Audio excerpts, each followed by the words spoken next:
y'all, welcome back to my YouTube channel, The Life of JY, where I talk about my faith journey, my Christian entrepreneurship journey with branding, and then also my self-love journey, just my life, everything. All right, this is a continuation of the Walking in Purpose sub-series, and it's basically what God has taught me about completion so far. Oof, the last part of the so far has been so far. The first part was all fun and dandy. And like, it's funny because I knew going through the first part of the year, I was like, yeah, it's going to turn up slowly, but it's not going to be that bad. I lied to myself loudly. It's ghetto. But it's okay because we trust the Lord. All right.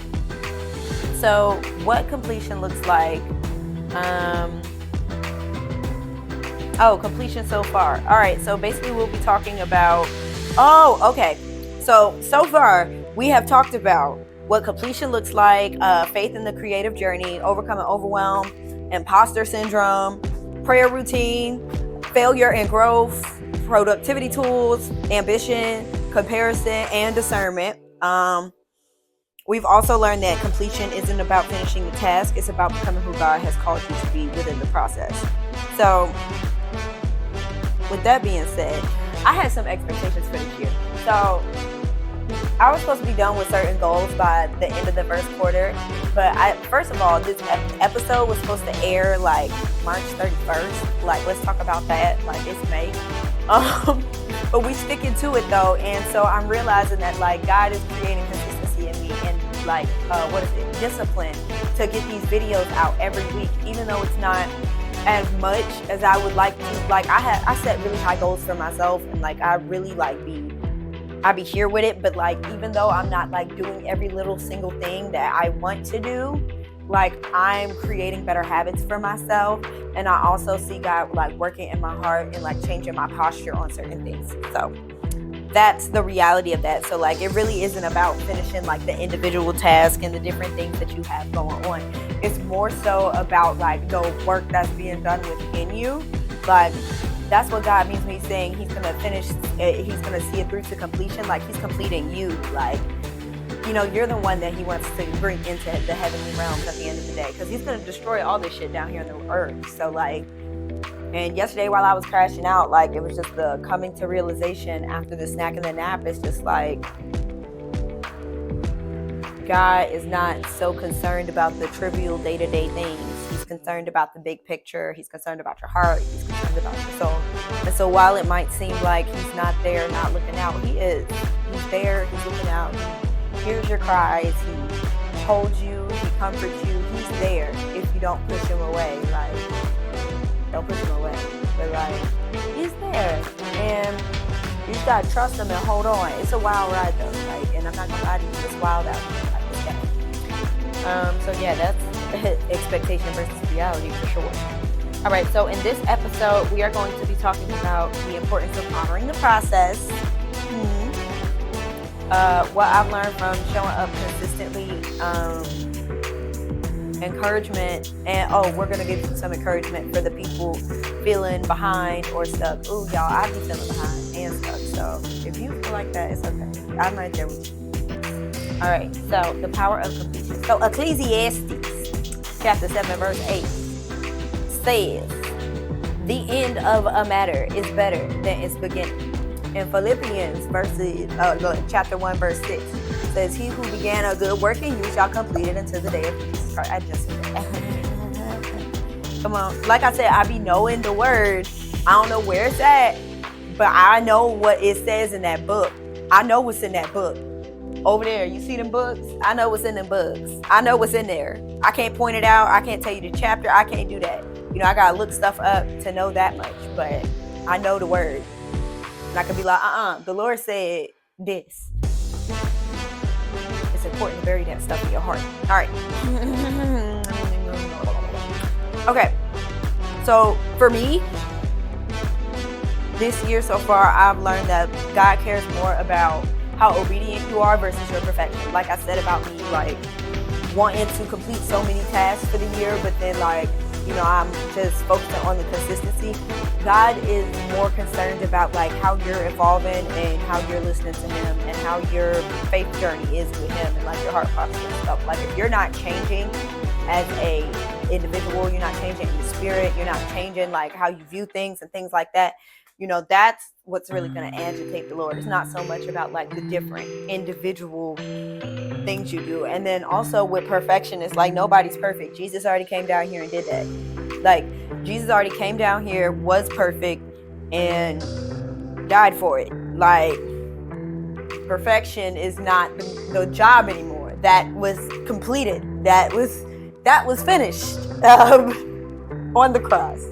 So perfection, no, that's not the concern. He wants to know, will you listen to me and go out on a limb and do this? Even if you fall flat on your face, even if it makes you look crazy, will you listen to me? Will you follow me? That's what the Lord wants to know.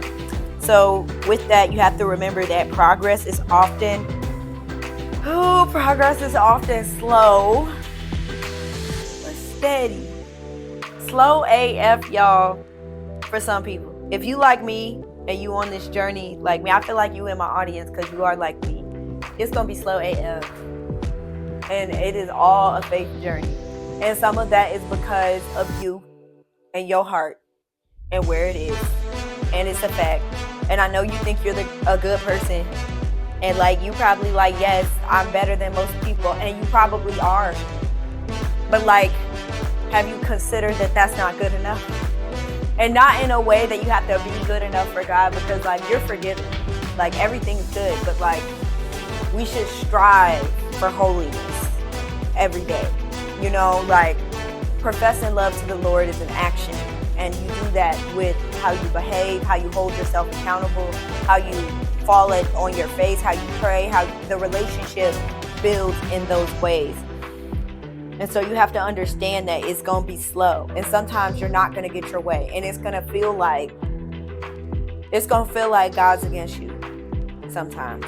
But he's not against you. He's against something in you that needs to come out. And it has to go. And you have to surrender. And you have to lay it out. And that's just what has to happen. And it's hard. I compare it to like being in surgery, but like no anesthesia. So he's like literally like you're laid out on the operation table and he's pulling shit out of you. And like it's shit that's been connected to you, like to your tissues, feeding off you, parasites just in you. And he's just ripping that shit out. And like, it's for your good in your heart. But like in the moment when he's ripping that shit out, it hurts. And you're like, yo, stop.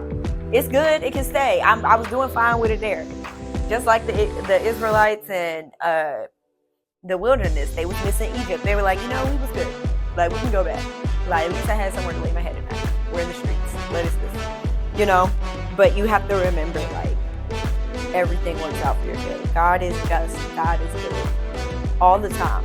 And all the time, God is good. And even when it don't feel like it. Because it doesn't always feel like it. And I want y'all to really get that in your system. It does not always feel like it. Jesus was literally like, this do not feel good. He said, I don't want to do this. Not for your best interest. Absolutely. But he did it. Obedience is more important than perfection.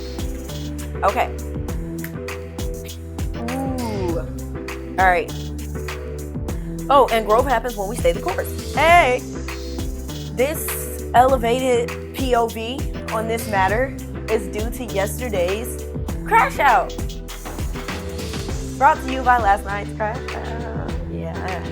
Life has been life, as it has for everybody. We have an idiot in office and other things. But that aside, we have to remember, like, God is in control. And even though this is a shitty part of the plan, this is all still part of God's plan. Like, everything is still going according to plan. Nothing can happen without permission from the Lord. He is the King of all kings. Like, he is here, like, ever present, like, omnipotent. Like, everything needs permission from him.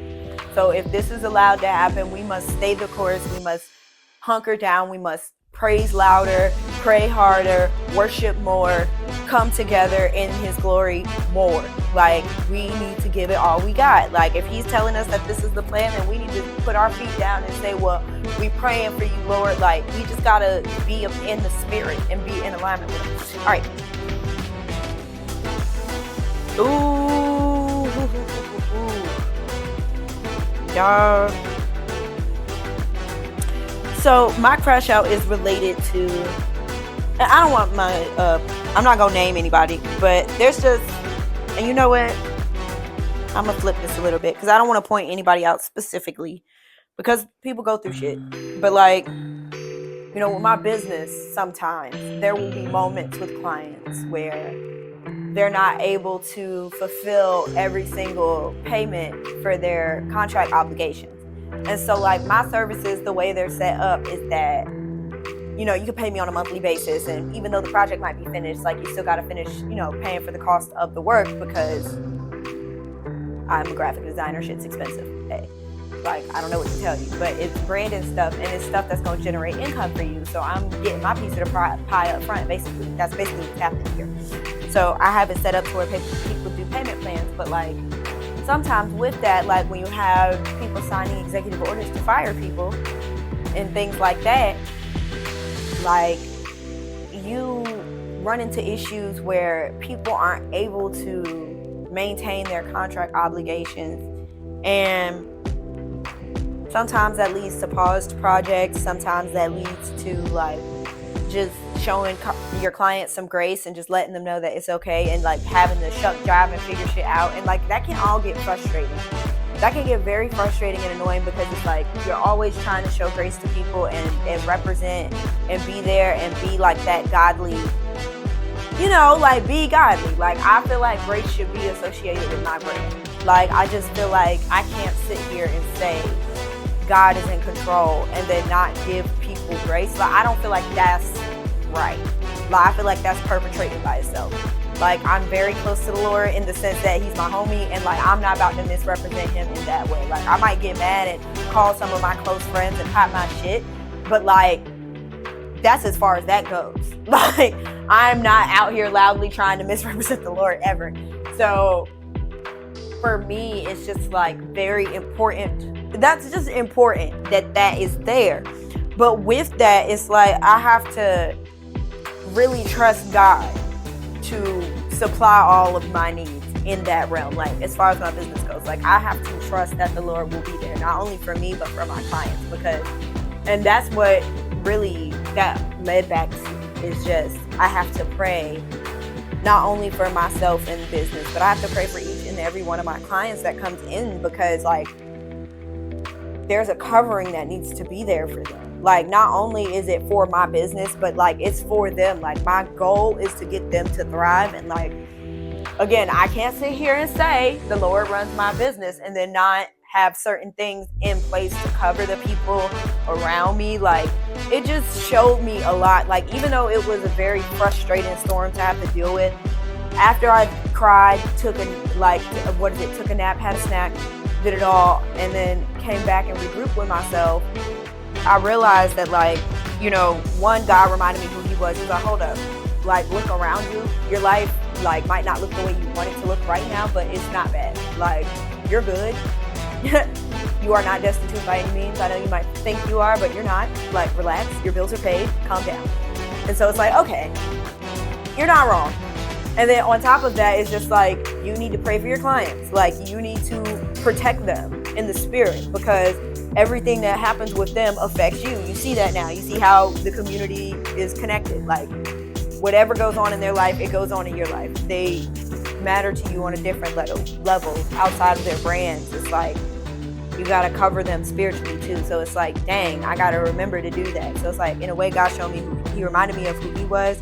And then he revealed my heart posture to me about like where I stand in business. And it's like, you know, how are you moving? Like, are you praying for your clients? Are you covering them? Like, this is my business too. Like, these are things that I want to see in the business. So it's just like, okay,